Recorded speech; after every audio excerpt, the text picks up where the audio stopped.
ఓం గం గణపతయే నమః. ఓం జ్ఞానానందమయం దేవం నిర్మలస్ఫటికాకృతిం ఆధారం సర్వవిద్యానాం శ్రీ హయగ్రీవముపాస్మహే. శ్రీ లక్ష్మీ హయగ్రీవాయ నమః. జ్ఞానసిద్ధిని వీక్షిస్తున్నటువంటి ప్రేక్షకులందరికీ కూడా ఆగస్టు 17వ తేదీ నుండి సెప్టెంబర్ 17వ తేదీ వరకు కూడా సింహరాశిలోకి సూర్యుని యొక్క సొంత క్షేత్రము మరియు మూల త్రికోణ రాశిలో ఆయన యొక్క గ్రహ సంచార ప్రభావము, అలాగే ఈ యొక్క బుధగ్రహము దాదాపుగా కర్కాటక రాశిలో ఆగస్టు 21 వరకు ఉండి సెప్టెంబర్ 7 వరకు కూడా సింహరాశిలో రవితో కలిసి బుధాదిత్య యోగాన్ని, అట్లాగే తన యొక్క స్వక్షేత్రము మూల త్రికోణము ఉచ్చస్థాన స్థితిగతుడైనటువంటి బుధుడు కన్యారాశిలో సెప్టెంబర్ 7 నుంచి సెప్టెంబర్ 17 వరకు కూడా ఈ సంచరించే సమయము. శుక్రుడు సెప్టెంబర్ 2వ తేదీ వరకు కూడా నీచ స్థితిలో కన్యారాశిలో ఉండి తులారాశిలో తన యొక్క స్వక్షేత్రంలో వచ్చినప్పుడు విశేషమైనటువంటి యోగాలని, అట్లాగే కుజ భగవానుడు ఈ నెల రోజులు సెప్టెంబర్ 17 వరకు కూడా విశేషంగా మిథున రాశిలోనే సంచరిస్తూ, మరి గురుడు చూస్తే ఆయన ఆశ్లేష నక్షత్రంలోకి మారి కర్కాటక రాశిలోను, కేతు ఏమో సింహరాశిలోను, కుంభరాశిలో రాహువు, మీనరాశిలో వక్రీగత శని ప్రభావము. ఈ యొక్క గ్రహాల యొక్క సంచారం వలన మేషాది మీనరాశి పర్యంతం ఏ విధమైనటువంటి గ్రహ సూచికలు కలుగజేస్తాయి, ఏ విధమైనటువంటి శుభాలు లేకపోతే ఇబ్బందులు కలుగజేస్తాయి తెలుసుకునే ముందు ఇప్పుడు ఈ మాసంలో జరిగేటటువంటి విశేష పండుగల యొక్క విశిష్టతలు, అట్లాగే నా యొక్క జ్ఞానసిద్ధి క్షేత్రపీఠంలో ఏ సమస్యల వలన, ఏ ఇబ్బందుల వలన, ఏ గ్రహాల వలన ఏ రకమైనటువంటి పూజలు నేను ఆచరిస్తున్నానో తెలుసుకునే ప్రయత్నం చేసి ఆ తదుపరి మీ యొక్క రాశి గ్రహ ప్రభావాన్ని వినడానికి ప్రయత్నం చేయండి. డైరెక్ట్గా మనం రాశి ఫలితాలు, గ్రహ ఫలితాలు వినటం వలన మానసికంగా బుద్ధిపరంగా ఎన్నో దోషాలు ఆ గ్రహాలు మనకు కలుగజేస్తాయి. కాబట్టి ముందు శుభకరమైనటువంటి శుభపరమైనటువంటి విషయ పరిజ్ఞానాన్ని తెలుసుకొని వాటిని ఆచరించడానికి అందరూ ప్రయత్నం చేయండి. జ్ఞానసిద్ధిని వీక్షిస్తున్నటువంటి ప్రేక్షకులందరికీ కూడా శ్రావణ మాసం శుభాకాంక్షలు. ఈ యొక్క శ్రావణ మాసంలో మనకి గ్రహాలలో మార్పే కాకుండా మరి ఈ ఆగస్టు 14వ తేదీ నుండి కూడా, అంటే దాదాపుగా 13వ తేదీ నుండి కూడా విశేషమైనటువంటి శ్రావణ మాసం పండుగలు ప్రారంభం అవుతున్నాయి. శ్రావణ మాసంలో 14వ తారీఖున మొదటి శుక్రవారం ప్రారంభమై 21 రెండవ శుక్రవారము, శ్రావణ పౌర్ణమి 28వ తేదీ. ఆ విధంగా 5 శుక్రవారాలు, 4 సోమవారాలు, 4 శ్రావణ మంగళవారాలు చాలా విశేషమైనటువంటి ప్రాధాన్యత స్త్రీమూర్తులకి సంబంధించినటువంటిది. దాని వలన మాంగళ్య సౌభాగ్యము, అఖండ అష్టైశ్వర్యాలు, సత్సంతాన వృద్ధి, కుటుంబ వంశవృద్ధి కలుగుతుంది. అట్లాగే మనకి 17వ తేదీన నాగపంచమి, గరుడ పంచమి, అలాగే విశేషముగా సూర్యుడి యొక్క సంక్రమణం సింహరాశిలోకి జరగబోతోంది. అంటే తన ఇంట్లోకి తన యొక్క స్వక్షేత్రము మూల త్రికోణ రాశి అయినటువంటి సింహరాశిలోకి సూర్య భగవానుడు సాక్షాత్తు శ్రావణ మాసానికి ఆయనే అధిష్టాన దేవత. మరి ఆ మహానుభావుడు తన యొక్క సొంత ఇంట్లోకి వచ్చినప్పుడు అన్ని రాశుల వారికి, అన్ని నక్షత్రాల వారికి జరుగుతున్న దశ అంతర్దశలన్నీ కూడా అనుకూలించాలని ఆశిస్తూ, అట్లాగే శ్రావణ పౌర్ణమి విశేషముగా ఈ నెల ఆగస్టు 28వ తేదీన మరి అదే రోజున స్వామివారు మనకి జ్ఞానాన్ని భిక్షగా అందించజేసేటటువంటి హయగ్రీవుని యొక్క జయంతి, అంటే ఉత్పత్తి. అట్లాగే గాయత్రి జయంతి, వేదాలకి మూలము ఆవిడేనమాట. గాయత్రీదేవి యొక్క జన్మదినోత్సవం, అట్లాగే రాఖీ పండగ, అట్లాగే ఆగస్టు 31వ తేదీన సంకష్టహర చతుర్థి. మనకున్నటువంటి ఎన్నో వ్యాపార నష్టాలు, ధన నష్టాలు, అట్లాగే బుద్ధిహీనత్వం కలిగినటువంటి మాట తీరులో తేడాలు, వీటి వలన ఎన్నో ఇబ్బందులు ఎదుర్కోవడానికి ఆ యొక్క గణపతి యొక్క అనుగ్రహము లభించేటటువంటి శ్రావణ మాసం. కాబట్టి శ్రావణ మాసంలో ఇన్ని విశేషమైనటువంటి పండగలతో పాటుగా అందరూ తెలుసుకోవాల్సిన విషయము శ్రద్ధగా వినండి. ఎందుకంటే మేషాది మీనరాశి పర్యంతం విషయ పరిజ్ఞానం ఒకటైతే కనుక అసలు మనకి అంతరిక్షంలో ఏం జరుగుతుందో తెలియకుండా ఎంతసేపటికి భూలోకంలో మన రాశిది, మన నక్షత్రం ఇది, మనకి ఈ బాధలు జరుగుతున్నాయి అని కాకుండా ఏ గ్రహం వలన ఏ సమస్యలు కలుగుతాయి, వాటికి ఏదైనా పరిష్కారం ఆచరిస్తే శుభం జరుగుతుంది అని ముందుగా మనం అందరం కూడా ఆలోచించాల్సినటువంటి విషయం. ఈ యొక్క ఆగస్టు 2వ తేదీన కుజుడు వృషభ రాశిలోంచి మరి మిథున రాశిలోకి శత్రుక్షేత్రంలోకి ఆయన మారినటువంటి రోజు. ఆయన ఆగస్టు 12వ తేదీ అమావాస్య రోజున మరి పాప నక్షత్రమైనటువంటి రాహు నక్షత్రం, ఆరుద్ర నక్షత్రంలోకి ప్రవేశిస్తాడు. అట్లాగే రాహుగ్రహము ఆగస్టు 2వ తేదీన అదే కుంభరాశిలో ఉంటూ తన యొక్క సొంత నక్షత్రమైనటువంటి శతభిష నక్షత్రంలోంచి ధనిష్ట నక్షత్రం, పాప నక్షత్రము, శత్రు నక్షత్రమైనటువంటి కుజ నక్షత్రంలోకి మార్పు జరిగింది.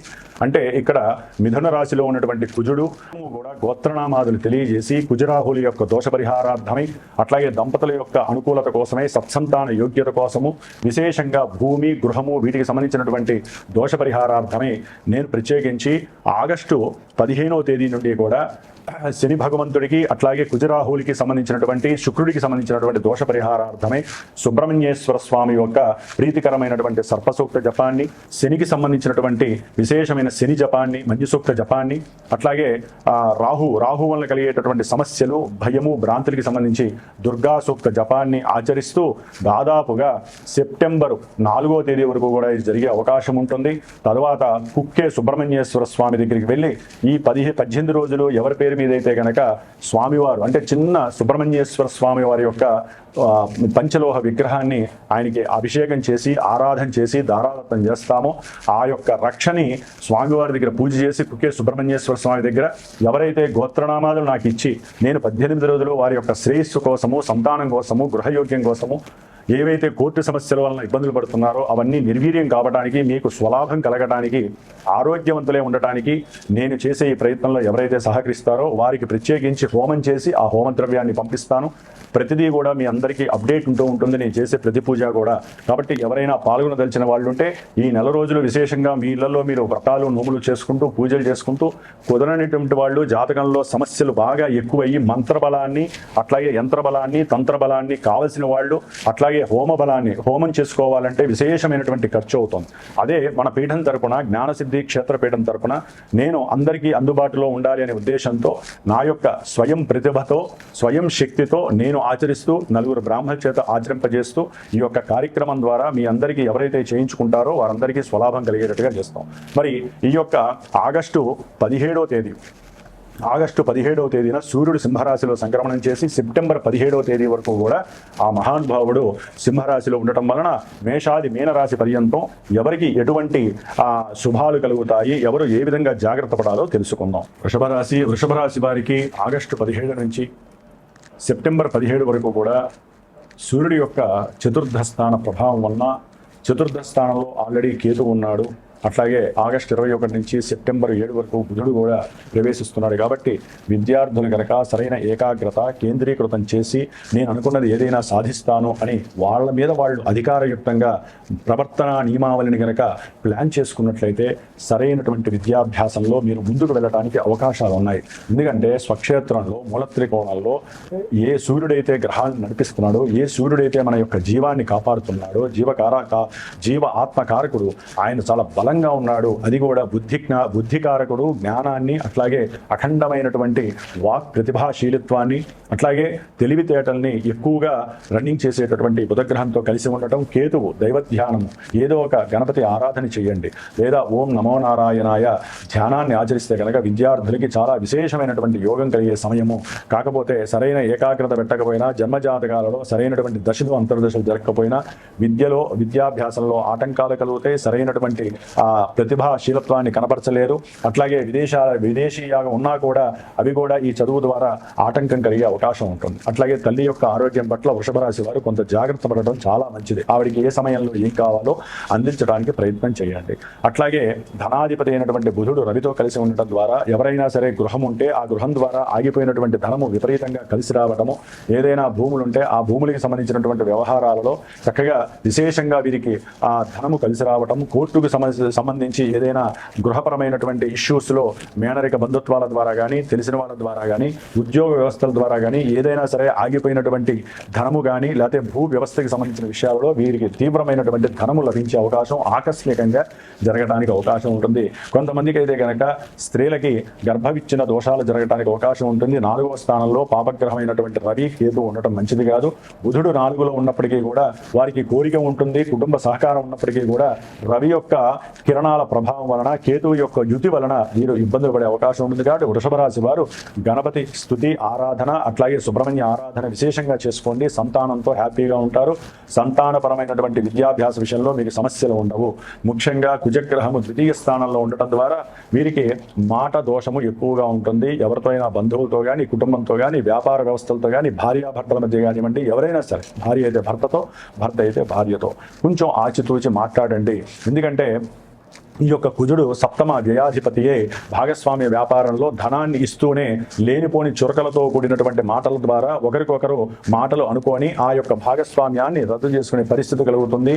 అప్పులు పెట్టేటటువంటి వాళ్ళు కొంచెం జాగ్రత్తగా ఆలోచించి పెట్టండి. ఎందుకంటే మీ యొక్క జన్మ రాస్యాధిపతి అయినటువంటి శుక్రుడు నీచ స్థితిలో కన్యా రాశిలో ఉన్నాడు. ప్రేమికులకి కాస్త ప్రేమ భంగము కలుగుతుంది, మోసాలు జరిగే అవకాశం ఉంటుంది. అట్లాగే ఎవరైతే కోర్టు వ్యవస్థల నుంచి భార్యాభర్తలు కాస్త రిలీఫ్ అవుదాము, విడాకులు అయిపోతున్నాయి అనుకున్న టైంలో అవి మళ్ళీ పోస్ట్ పోన్లు పడే అవకాశం. ఎందుకంటే లాభంలో శని వక్రించారు కాబట్టి వృషభ రాశి వారికి జూలై 27 వరకు ఒకలా ఉంది, అయిపోతుంది అనుకుంటే ఈ జూలై 28 నుంచి కూడా మరి శుక్రుడు కూడా ఇప్పుడు నీచ స్థితిలో ఉండటం వలన వీరికి భార్యాభర్తలకు సంబంధించిన విడాకుల విషయంలో మంచి జరగాల్సి పోయి మళ్ళీ పోస్ట్ పోన్ అవుతుంది శని శుక్రుని చూడటం ద్వారా. అట్లాగే కుజుడు కూడా 12వ స్థానాధిపతి శుక్రుని చూడటం ద్వారా కంపల్సరీ పోస్ట్ పోన్ అయిపోయి మానసికంగా నిర్వేదం పొందే అవకాశం ఉంటుంది. కాబట్టి ఈ విధంగా ధనపరంగా కుజుడు బాలేదు, అట్లాగే శుక్రుడు అస్సలు బాలేదు. సెప్టెంబర్ 2 వరకు కూడా కొన్ని ఆలోచనలు, వీరు పిచ్చి పిచ్చి ఆలోచనలు, లేనిపోని దుర్వ్యసనాల వైపుకి వెళ్ళే అవకాశము, స్త్రీల యందు సరిగ్గా ప్రవర్తించకపోవడం జరగడానికి అవకాశం ఉంటుంది. కొంతమందికి ఆరోగ్యరీత్యా బాగుంటుంది.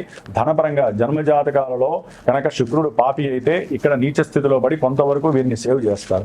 అదే జన్మస్థానంలో ఏ సప్తమాధిపతి అయ్యాడనుకోండి, వివాహాన్ని ఇవ్వాల్సినటువంటి వాడు ఇక్కడ వివాహ భంగాన్ని కలుగజేస్తాడు. అట్లాగే గృహయోగాలు, వాహన యోగాలు, సౌఖ్యాలు, భోజన సౌఖ్యాదులు, పశు సంపద ఇవన్నీ కూడా శుక్రుడి చేతిలో ఉంటుంది. ఇవన్నీ పోగొట్టుకునేటటువంటి పరిస్థితులు కూడా ఉంటాయి. సెప్టెంబర్ 2 వరకు జాగ్రత్త పడండి. తర్వాత శుక్రుడి యొక్క బలం అచంచలంగా ఉంటుంది. ఎవరైతే గనక ఉద్యోగంలో చేరాలనుకుంటారో తర్వాత చేరండి, చాలా చక్కటి అనుకూలము. కొంతమందికి ఉద్యోగ సంబంధిత ప్రమోషన్స్ విషయంలో కూడా ఇబ్బందులు కలిగజేసే గ్రహాలలో శని రాహువులు తార్కాణంగా ఉన్నారు. కుజుడు యొక్క రాహు యొక్క దోషం వీరికి ఎక్కువగా ఉంది. ఒక రకంగా వృషభ రాశి వారికి కుజుడు 2లో ఉన్నాడు అంటే జన్మరాశి నుంచి కుజదోషం వర్తిస్తోంది.